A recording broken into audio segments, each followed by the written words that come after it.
엄청 많이 쌀쌀해졌습니다. 우리 성도님들 늘 건강하시기를 소망하고 항상 이 험한 세상 가운데서도 하나님의 은혜 가운데 나와 가정과 또 삶을 지켜나가실 수 있기를 축복합니다. 잠시 기도하고 하나님께서 주시는 말씀 함께 받도록 하겠습니다. 하나님 감사합니다. 어려운 시대 가운데서도 저희들을 믿음을 지키는 자로 살아갈 수 있도록 해주시고 오늘 주일을 맞이하여 이렇게 예배드릴 수 있게 해주심을 감사드립니다.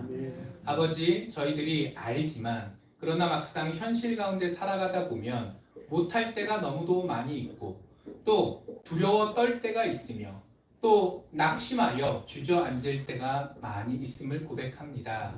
그런 연약한 것들이 저희들이지만 그러나 하나님께서 구원하심을 굳게 믿을 수 있도록 하여 주시옵시고 힘들고 어려운 세상살이 가운데서도 하나님을 믿고 나아가는 저희들, 주신 말씀에 은혜 받고 힘 얻는 저희들 되게 하여 주시옵소서.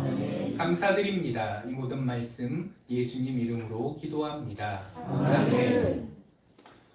제가 설교 시작할 때마다 요즘 세상이 어렵다라는 말씀을 자주 드리는데요. 굳이 더 말씀드리지 않아도 우리의 삶 가운데 여러저러 골치 아픈 일들이 있다라는 것은 우리 성도님들께서 다 피부로 느끼고 계실 겁니다. 종류는 좀 다를 수 있어요. 정도도 좀 다를 수 있습니다. 그러나 인간은 누구나 다 고난 가운데 살아가고 있는 존재이기에 하나님 없이는 우리의 삶조차 지탱할 수 없다라는 것을 순간순간 느끼게 됩니다. 그런데 이렇게 어렵다라는 생각을 하면서도 동시에 그럼 과연 내 인생 가운데 안 어려울 때는 언제 있었나? 생각해보면 어린 시절 철없게 지냈을 때가 그때가 제일 행복했던 것 같고 조금 철이 들 무렵부터는 항상 무언가 고민하고 또 애쓰고 또 실패해서 낙심하는 가운데 살아온 것 같아요. 어떻게 생각하면 안 그러고 싶지만 그럴 수밖에 없는 것이 우리의 인생입니다. 그래서 우리 인생 가운데 왜 어려움이 있을까? 그것을 바라보면서 원망하고 한스러워하기보다는 중요한 건 그게 아닌 것 같아요. 그건 당연한 거니까. 정말 중요한 것은 내 눈앞에 어려움이 있는데 그것을 내가 이겨낼 수 있을 것인가? 아니면 이겨낼 수 없을 것인가? 사실 정말 중요한 문제는 거기에 있는 것 같습니다. 그리고 그런 상황 가운데서 믿는 자로서 우리가 하나 더 생각해야 될 것은 과연 이 어려움을 나의 능력과 노력만으로 해결할 수 있겠는가? 없겠는가? 조금 더 나아간다면 나의 능력과 노력만으로 해결하려고 하는 것이 하나님 앞에서 온전할까? 그렇지 못할까? 세상에 많은 분들이 어려움이 있다 없다 고민하시고 이걸 어떻게 해결할까 고민하시지만 그래도 우리는 믿는 자로서 한 발짝 더 나아갈 수 있어야 될 것 같습니다. 그래서 오늘 이 사사기 3장 말씀을 통해서 하나님께서 우리가 어떤 존재이고 그리고 그 가운데 하나님께서 우리를 어떻게 생각해 주시는지 말씀해 주고 계시는데 그 말씀 속으로 우리 다 함께 깊이 나아갈 수 있기를 축복합니다. 오늘 본문의 말씀을 보면은 이스라엘 백성들이 가나안 땅에 들어간 다음에 어느 정도 다 정리가 돼서 이미 지파별로 다 땅을 나눠 가지고 나서 고생 끝 행복 시작한 것 같을 때 벌어진 일입니다. 어느 정도 이제 지난한 광야 생활도 끝냈고 가나안 전쟁 생활도 끝냈고 이제는 평화가 오고 잘 먹고 잘 사나 싶었는데 오늘 본문 말씀을 보니까 메소포타미아의 왕 구산 리사다임이라는 사람이 군대를 쳐들어와서 이스라엘을 식민지로 만들어버린 상황이 되었어요. 그리고 이게 잠깐 스쳐 지나가는 것이 아니라 8년 동안 이거는 일시적인 전쟁에서 패한 수준이 아니죠. 제가 조금 전에 말씀드린 것처럼 식민지화 돼버릴 정도의 상황이 되었는데 우리 역사도 아픈 기억이 있지만 다른 나라에게 식민지가 된다는 것은 그저 자존심만 상하는 것이 아니라 모든 일상의 삶 가운데서 두렵고 또 손해를 감수하면서 살 수밖에 없는 어려운 상황이에요. 요즘 우리가 어렵다 이야기하고 있지만 사실 지금이 어려울까요? 100년 전이 어려울까요? 100년 100년 전이 훨씬 어렵겠죠. 그냥 우리가 피부로 느껴지는 게 지금이니까 지금 이런저런 불만이 많은 거지 다 아실 겁니다. 훨씬 더 인생이 어려우려면 한없이 어려워질 수 있다라는 거예요. 우리 민족이 겪었던 그 고난을 이때 이 이스라엘 백성들도 겪기 시작한 거예요. 차라리 지금 다 돌아가 버리셨을 이 시점을 기준으로 할아버지 증조 할아버지 때는 애굽에서 노예 생활 해봤잖아요. 그러니까 아유 노예 생활에 비교하면 이거는 뭐 그냥 할만하지 하실 수도 있겠지만 그 세대는 다 하나님 곁으로 가셨고 지금 이 식민지 지배를 겪고 있는 세대는 광야에서 혹은 가나안 땅 들어와서 태어난 세대들이거든요. 한 번도 다른 나라의 지배를 받으면서 고생해 본 적이 없고 여태까지 잘 먹고 잘 사는 것이 인생의 본질인 줄 알았다가 이런 일을 당하니 이 백성들이 한탄하고 또 울부짖을 수밖에 없는 상황이 되었습니다. 그런데 어떻게 생각해 보면 이 이스라엘 백성들은 하나님의 백성이잖아요. 그래서 애굽에서 그 당시 세계 최강 대국이라고 할 수 있는 그 이집트에서 하나님을 이 백성들을 구해내 주셨고 그리고 진짜 밑도 끝도 없는 40년 광야 생활 가운데서도 다 먹이시고 입히시고 재우시고 하면서 유지해 주셨고 그리고 가나안 땅에 들어갔을 때도 처음 맞닥뜨린 성이 무슨 성이었죠? 기억하세요?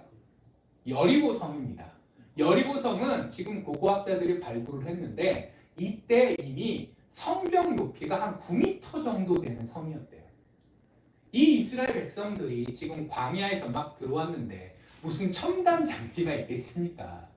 광야라는 거는 나무도 없어서 그 성 타고 올라가려면 나무 사다리라도 있어야 될 거잖아요. 그 사다리도 제대로 만들 수 없는 그런 여건에 그 9m 철옹성을 어찌할 수 있겠어요?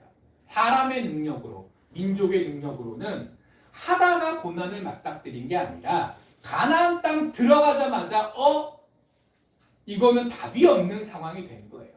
하지만 우리 성도님들 알고 계신 것처럼 사람의 힘으로 그 성을 깨서 점령한 것이 아니라 하나님께서 그 성을 무너뜨려 주셔서 여리고 성을 점령해낼 수 있었고 그리고 한번 이 전쟁의 시간 가운데서 우리 능력이 아니라 하나님께서 도와주시면 얼마든지 이길 수 있겠구나라는 자신감과 믿음이 생겨서 그 이후로 한 대충 40년 정도로 생각되거든요.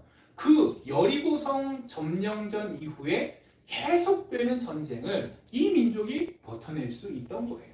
이것도 사람이 한 게 아니라 하나님께서 하셨습니다. 자, 이렇게 하나님께서 이 백성들을 사랑하셔서 내가 너희의 하나님이다 라고 선언도 하셨고 말만 하신 게 아니라 실제로 거의 100년 가깝게 이 백성을 위해서 우리가 지금 이 시대의 기준으로 생각하면 기적이라고밖에 얘기할 수 없는 놀라운 일들로 이 백성을 돌보아 주셨는데 근데 왜 이제 가나안 땅 점령하고 잘 먹고 잘 살기 시작했는데 고생 끝 행복 시작했는데 갑자기 이런 사고가 벌어지는가? 하나님께서 여전히 이 백성을 사랑하신다면 여전히 하나님께서 전지전능한 분이시라면 이런 일이 있으면 안 되는 거 아닐까? 그런 생각을 하실 수도 있을 것 같아요. 그리고 아마 그 당시를 살아가던 이스라엘 백성들은 그런 마음을 가진 사람들이 많이 있었을 거예요. 하나님께서 오늘 본문에 나의 백성임에도 불구하고 이런 고초를 겪게 하신 이유에 대해서 길게 기록해 놓으십니다.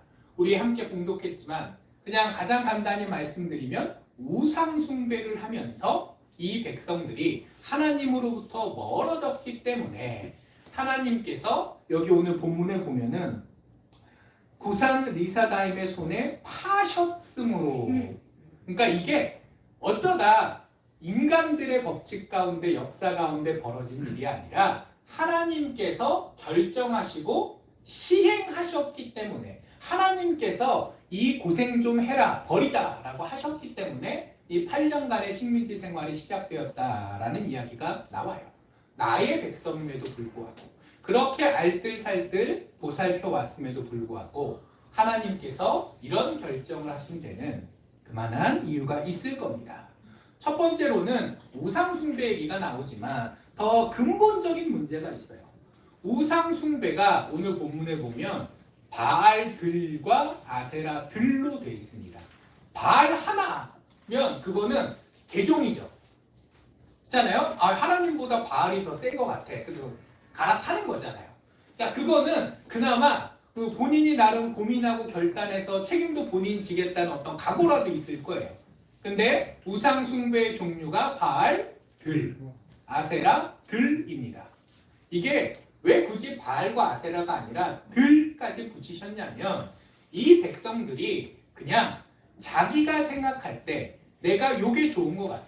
그러면 있지도 않은 허구의 우상 하나를 만드는 거예요.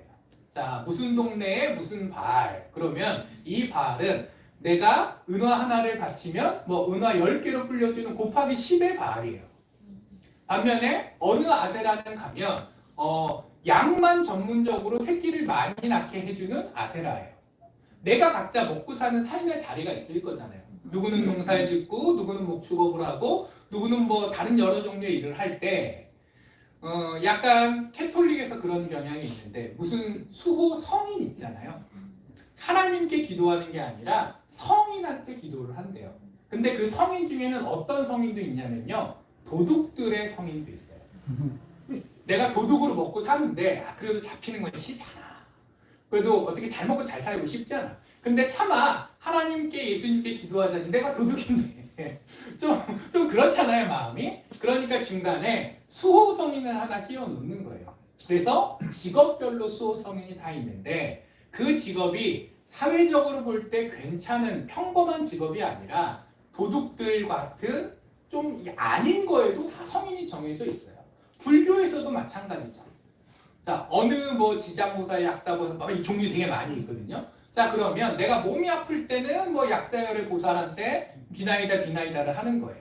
내가 뭐 이렇게 뭘 할 때 제가 어디서 배운 적이 있는데 기억이 잘 안 나서 자, 불교에서도 엄밀히 생각하면 처음에 불교는 이런 게 아니었는데 사람들이 그걸 원하는 거예요. 내가 이용해 먹을 수 있는 누군가가 있었으면 좋겠다. 그게 기본이 되는 종교가 무엇이든 다 그런 색깔을 타고 변질되게 돼 있어요. 그래서 처음에 불교가 지금 우리가 알고 있는 불교가 됐고 캐톨릭도 길을 떠나서 이제 좀 애매한 부분이 생기게 됐고 그리고 이때 이스라엘 백성들도 그 인간의 큰 심리에서 자유로울 수 없었던 거죠. 여호와 하나님이 안 계시다고 생각하는 게 아니라 나 하나님 안 믿겠다고 하는 건 아니라 하나님은 계실 때 계시더라도 근데 그 하나님께서 나만 도와주실 것 같진 않잖아요. 그러니까 내가 농사를 지으면 농부의 신이 필요한 거고 내가 목축을 하면 목축의 신이 필요한 거고 내가 장사를 하면 장사의 신이 필요한 거고 그리고 이 당시 가나안 땅에는 바알과 아세라가 그 동네의 주류 신앙이었기 때문에 원래 있던 원주민들의 그래서 바알과 아세라라고 이름이 붙지만 실제로는 생긴 모양도 다르고 하는 일도 다르고 이름도 또 세세하게는 다 다른 애들이 그냥 밑도 끝도 없이 온 사방팔방에 널려나게 된 거예요. 단순히 믿음의 문제를 넘어서 내가 하나님의 자녀로서 사는 것보다 내 이득을 위해서 이용해 먹을 수 있다면 하나님께서 절대로 하지 말하셨던 우상숭배 그까이 거 내가 할 수 있다. 가치관, 우선순위 자체가 변해버린 게 더 큰 문제입니다. 겉으로 드러나는 건 우상숭배지만 왜 우상숭배를 하게 됐냐? 하나님보다 내가 더 중요하다. 이스라엘 사회가 점점 그렇게 변질되어져 가는 거예요. 그리고 그러다 보니까 어떤 일도 벌어지냐면 이미 지파별로 흩어져 살고 있잖아요. 그러니까 그 전에는 민족 단위로 생각하고 노력했는데 야, 이제 민족이고 다 뭐고 필요 없다는 거예요. 우리 집화만 잘 먹고 잘 살면 되지. 그래서 벌어진 일이 뭐냐면 기억하시는 분도 계시겠지만 사사기 맨 뒤쯤에 보면은 레위인의 첩이 이게 비참하게 죽은 이야기가 나오거든요. 그게 사사기 맨 뒤에 있어서 시간적으로 맨 뒤에 있었던 일이라고 생각하실 수 있는데 사실은 오늘 이 본문의 앞에 있던 일이에요. 나라가 정착을 하고 지파별로 땅 다 나눠준 다음에 자기들끼리 사는데 그 다음부터는 베냐민 지파 입장에서는 우리가 우리 마음대로 하겠다는데 다른 지파들이 무슨 상관이야? 왜 니네들이 12지파가 몰려와가지고 니네가 잘했네 못했네 그 범주한 자들을 내 돈에 맞네 하냐? 이런 일들이 벌어지게 되는 거거든요. 그래서 전쟁까지 나고 지파 하나를 통으로 날려버리는 일도 있고 이미 오늘 본문의 사건이 시작되기 이전부터 한 세대 이상 문제들이 켜켜이 쌓여오다가 결국은 하나님께서 안 참으신 거 아니에요? 한참을 그러면 안 된다 어르고 달려고 혼내고 기다리셨어요. 인내하셨어요. 그러다가 이대로는 안 되겠다 하셔서 따끔하게 혼을 내주신 거죠. 하나님을 떠나고 그리고 나만을 바라보며 나의 이득을 위해서라면 민족이고 가족이고 이웃이고 다 상관없다라는 그 풍조가 이 백성들이 이런 어려움을 겪게 된 이유입니다. 어떻게 이 백성이 이럴 수 있어요? 노예로 사람 대접도 못 받던 시절이 있었는데 하나님께서 가축과 동일한 사람 아닌 존재에서 자유민, 사람으로 만들어 주셨잖아요. 40년 동안 먹고 살 수 없는 광야에서 삶의 모든 걸 책임져 주셨잖아요. 전쟁이라는 그 40년 가나안 점령 생활 가운데서도 내 능력으로 할 수 없는 걸 하나님께서 도와주셔서 했잖아요. 그리고 마지막으로 여호수아서 맨 마지막에 보면 여호수아가 이제 죽을 때가 다 돼가지고 이스라엘 백성들 다 모아놓고 말씀을 하는 장면이 나오는데 그때 이미 여호수아도 느끼는 거야. 이거 망조가 들었다. 그래서 니네 우리 가나안 땅 들어오기 전에 모압 평지에서 다시 한번 확인했지. 자, 우상 숭배하면 하나님을 떠나면 절대로 안 돼. 정신 똑바로 차려 이것들아. 근데 내가 볼 때는 니네 사고칠 것 같아. 그렇지만 적어도 나와 내 가족과 적어도 내가 직접적으로 영향을 끼칠 수 있는 소수라도 우리는 믿음의 절개를 지킬 거야 라고 얘기하고 갑니다. 이 얘기가 뭐냐면 평생을 이스라엘 백성들의 지도자로 살아왔던 이 여호수아가 볼 때도 이미 별로 상황이 어떻게 안 좋은 거예요. 그리고 우리로 따지면 대통령일 텐데 대통령이 노력해봐야 이 사람들의 마음의 흐름을 어찌할 수 없는 지경에 이르렀다라는 거예요. 그래서 마지막으로 내가 나라의 지도자로서 하나님께 세움받은 입장에서 갈 때 가더라도 나는 이제 하나님 곁에 가서 편히 쉬면 되겠지만 내 마지막 책임을 다하기 위해서 백성들을 다 모아놓고 본래 그럴 때는 덕담만 하는 거잖아요. 나 고생 많이 했지만 우리 여러 장로님들도 우리 젊은이들 고생해서 이 나라가 이루어졌으니 지금부터 열심히 잘해가지고 자손 대대 만세도록 평안하자 덕담하고 끝나는 자리여야 될 텐데 그게 아니라 따끔하게 경고를 하고 가요.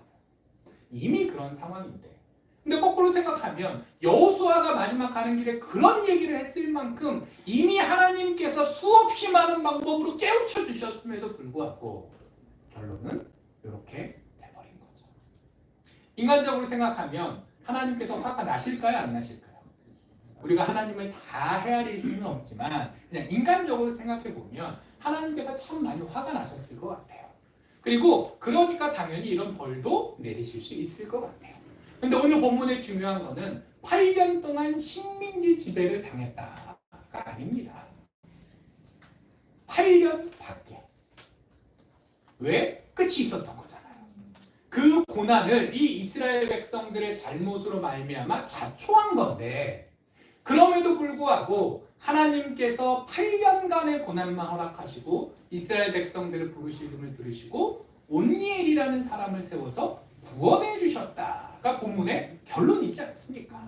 사람이 그 모양 그 꼴이어도 그래서 자기 손으로 자기 무덤을 파고 도무지 자기의 능력, 노력 그리고 자격과 아무 거를 들이대도 구원받을 도무지 가능성이 없어 보이는 상황에서도 하나님께서는 그 백성들을 버리지 않으셨습니다. 하나님께서는 그들의 부르짖음을 들어주셨고 그리고 그들을 변화시키기 위해서 노력하셨고 그리고 그 가운데 결국은 온니엘이라는 사람을 세워서 이스라엘 백성들을 모으시고 그 모아진 마음들을 그 마음만, 그 능력만으로는 불가능했을 텐데 하나님께서 그 위에 은혜를 더해 주셔서 이 이스라엘 백성들이 메소포타미아의 왕 구산 리다다임의 군대와 싸워 이길 수 있게 해주셨던 거죠.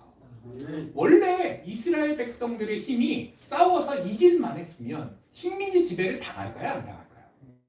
안 당합니다. 개별의 전투에는 질 수도 있지만 나라가 통으로 점령돼서 8년이나 식민지 지배를 당하지 않아요. 이스라엘의 국력으로는 애초에 해결이 불가능한 상황이었다는 거죠. 그러나 결과는 해결이 됐고 그거는 성경에서도 그렇게 말씀하시고 논리적으로도 그렇고 하나님께서 특별히 도와주셨기 때문에 가능한 겁니다. 우리 성도님들 이 부분을 기억하셨으면 좋겠습니다. 내가 이 이스라엘 백성들과 닮아서 하나님의 자녀라고 하면서도 하나님을 믿는다고 하면서도 막상 삶의 자리 가운데 나의 이득이나 눈앞의 일들에 전전긍긍하면서 믿는 자로서의 본분이 아니라 세상 사람과 다를 것 없는 평범한 인간의 삶을 얼마든지 살 수 있습니다. 그러나 그 순간 가운데서도 하나님께서는 나의 하나님이시요 나의 삶을 들여다보고 계시며 또 그 가운데 구원의 손길을 내밀어 주시는 분이세요. 어떤 때는 직접적으로 역사하실 수도 있지만 또 오늘 본문에서처럼 다른 사람을 통해서 역사하실 수도 있고 구체적인 방법을 우리가 이렇게 저렇게 예상하기는 어렵지만 분명한 건 하나님께서는 살아계시고 나를 보시고 나의 이 연약함을 이해해 주시고 그렇기에 용서하고 구원해 주시는 분이십니다. 그것들을 마음판에 깊이 새겨놓을 수 있는 우리 모두 되기를 축복합니다. 그리고 한 가지 더 우리가 기억해야 될 것은 하나님께서 수많은 방법 중에 누구를 세우심을 통해서 구원하셨죠? 온니엘이라는 사사를 세우심으로 이스라엘 백성들을 구원해 주셨어요.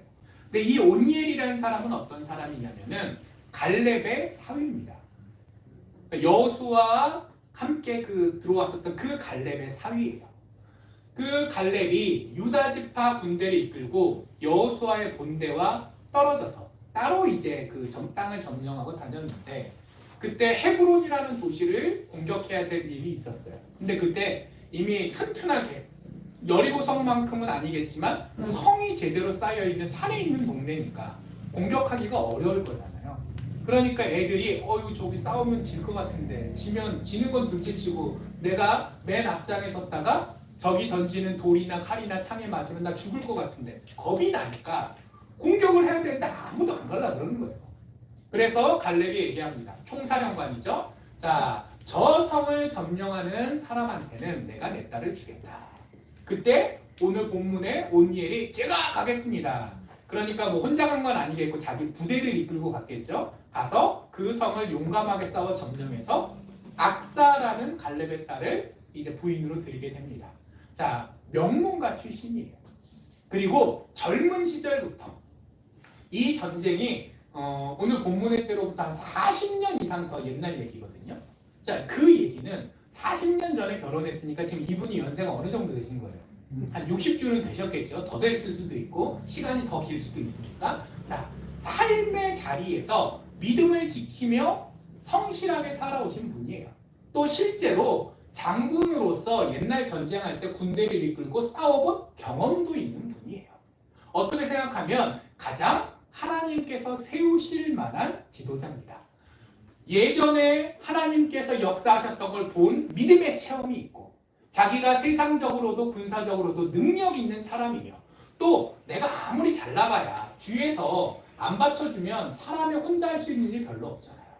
이 당시 시족 사회인데 시족의 지금 부족장 정도 되는 위치거든요. 어느 정도 자기 기반이 있어서 적극적으로 도와줄 동지들도 있고 그리고 그 어려운 상황 가운데서도 나는 여태까지 세상이 어떻게 돌아가던 하나님을 믿고 그 자리를 지켜왔던 사람이니까 신앙적으로도 그렇고 능력적으로도 그렇고 또 사회적인 어떤 여러 가지 상황으로도 그렇고 지도자로 세워질 만한 사람을 세우신 거죠.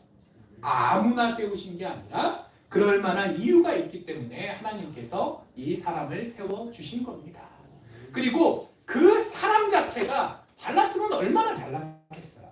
이 사람이 정말 잘난 사람이면 애초에 나라가 이 꼴이 되게 놔두겠습니까? 믿음의 사람인데 이 어르신의 눈으로 봐도 요즘 애들 참 하면서 찌찌찌찌 하시면서 사셨을 거 아니에요. 계속 내가 이 온니엘이라는 사람이 정말 무슨 슈퍼맨 같은 사람이어서 이 문제를 해결한 거라면 애초에 이 문제가 생기지도 않게 만들었을 거예요. 그 자연인 온니엘이라는 사람이 이 저물어가는 민족을 보면서도 마음은 안타까울지언정 내가 힘이 없어서 어쩔 수 없이 여기까지 끌려왔는데 나는 오히려 점점 힘이 없어져 갑니다. 나이가 들면 들수록 오히려 기력도 떨어지고 그리고 애들도 더 말 잘 안 들을 수도 있어요. 그렇지만 내 전성기 때보다도 나 개인의 능력은 떨어져도 하나님께서 세우시고 하나님께서 사용하시니까 이 노년의 삶 가운데서도 나라를 구원하는 놀라운 기적의 주인공이 될 수 있었어요. 우리가 이 부분을 생각해야 되지 합니다. 하나님께서는 역사하시는데 나를 통해서도 역사하실 수 있습니다. 그렇다면 사용되어질 하나님의 도구로서의 나는 어떤 사람이 되어야 될까요? 이 온니엘이 첫 번째 사사로서 그 샘플이 되어주는 사람이에요. 첫째로는 믿음을 지킨 사람입니다. 둘째로는 믿음만 있는 것이 아니라 내 삶의 자리에서 최선을 다하면서 세상 사람들과 앞에서 당당히 싸워낼 수 있는 실력도 가진 사람이에요. 그리고 나 홀로 살아가는 것이 아니라 사람들의 지지를 받을 수 있는 그런 인격, 또 여러 가지 사회적인 상황들 조율해 놓을 관계적인 역량도 있는 사람이고, 그리고 무엇보다 그 노년의 삶 가운데서 하나님께서 일어나 내가 너를 사사로 세우리라 라고 하셨을 때 모세가 그랬죠. 제 나이가 몇인데. 기드온도 그랬죠. 아유 저 잘난 놈들만 왜 하필이면 저를. 그 상황에서도 이렇게 저렇게 주판을 튕기면서 이거는 어려울 것 같은데 얼마든지 그럴 수 있는 게 사람이잖아요. 가장 중요한 건 능력이 있냐 없냐가 아니라 하나님께서 부르셨을 때 부르셨사오니 제가 가겠습니다. 할 수 있었던 사람이라는 거죠. 우리 성도님께서 그런 사람이 될 수 있기를 소망합니다. 지금까지 살아오셨던 그 삶의 자리에서 믿음을 더더욱 굳세게 지켜내시고 그리고 내 개인의 처지와 또 연세와 건강 이런 조건들이 어찌하든 간에 내가 있는 자리에서 충실하게 살아내실 수 있고 그리고 그 가운데 하나님께서 사용하시겠다 할 때 기꺼이 인간적으로는 고생일 수도 있고 힘든 일일 수도 있음에도 불구하고 그럼에도 불구하고 하나님께서 부르시니 기꺼이 내가 그 고생을 감수하겠다. 자, 그런 헌신의 결단까지 있기를 소망합니다. 그리고 한 사람이 그렇게 결단하고 헌신할 때 그 사람 하나만 어떻게 구원받고 행복하게 되는 게 아니라 이 사람을 통해서 그 공동체가 오늘 본문에 따르면 전 민족에 이르기까지 하나님의 구원이 전파됩니다. 내가 구원하는 건 아니지만 내가 하나님께서 구원하시는 그 축복의 통로는 되어줄 수 있다라는 거죠. 내가 하는 것이 아니라 하나님께서 하시지만 그 하나님께서 나와 함께 나를 통해 역사하시고자 하십니다. 그 하나님을 인정하며 순종할 수 있는 마음을 가진 그런 우리들 되기를 소망합니다. 말씀을 맺겠습니다. 세상은 어렵습니다. 그러나 어려움만 바라보지 마십시오. 그 가운데 하나님께서 우리를 붙들고 계십니다. 우리가 연약하여 죄를 저지를지언정 하나님께서 우리를 때로 혼내실지라도 버리지 않으십니다. 그리고 그 하나님께서 그저 나를 붙들고 계신 것만이 아니라 나를 세우시고 나를 통해서 이 패역한 세상 가운데 역사하십니다.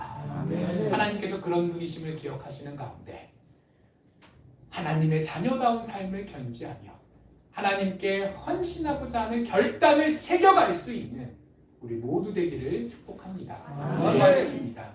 하나님 감사합니다. 저희들 어려운 삶도 많이 있지만 하나님께서 자녀 삼아 주셨기에 지금까지 왔음을 고백합니다. 아버지께서 저희들 붙들어 주심을 다시 한번 확인했사오니 감사드릴 수 있도록 하여 주시옵시고, 하나님께서 나를 통해서 역사하시고자 하신다는 그 말씀을 들었사오니 나를 먼저 생각하는 것이 아니라 하나님의 뜻을 생각하며 온전히 자신을 내어드릴 수 있는 저희 되게 하여 주시옵소서. 그래 주실 줄 믿사오며 이 모든 말씀 예수님 이름으로 기도합니다. 아멘.